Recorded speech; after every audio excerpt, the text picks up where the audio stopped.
Ölənlərin də bizə ehtiyacı var biləsiniz. Bir dənə hədis 2-3 gün bundan qabaq çıxdı, qeyd elədim. Qoy sizə deyim. Məl meyyit fi qəbrihi illa kəl-qəriq əl-mətxuz. Meyyit, yəni dünyasını dəyişmiş insan qəbirdə bənzəyir suda boğulan insana. Suda boğulan insan necə çalışır, nəsə verir əlini, kimsə tutsun əlindən, necə can qoyur. Elə bütün vücudu ilə çalışır xilas olsun. Kim əlini uzatsa tutar əlindən ki, təki çıxsın. Deyir, qəbirdə olan insan o cürədə qəriqdir. Ehtiyacı var.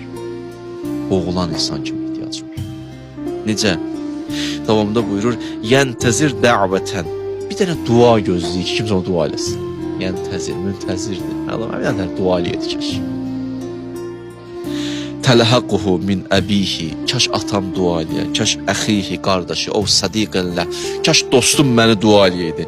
Fə izə ləhiqəthu. Bir nəfər dua eləsə onu. Duasını orada Allah işlədə bərzəxdən. Kimsə o dua elədi. Kənət əxabbu ilə minət dünya və mafiha. Onun bir dənə duası bütün dünyadan ona qiymətlidir. O qədər gözləyir bizdən dua. Ona görə unutmuyor. İnnə hədayəl əhyalil ənvat. Peyğəmbər buyurur, dirilərin ölülərə hədiyyəsi əd-dua vəl-istiğfar. Məsələn, biri duadır, biri onlar üçün bağışlanmaq diləməkdir, istiğfar. Peyğəmbər sözüdür. Hərdən hissi olar bağışlanmaq diləyək. Peyğəmbər deyin, narahat olmayın.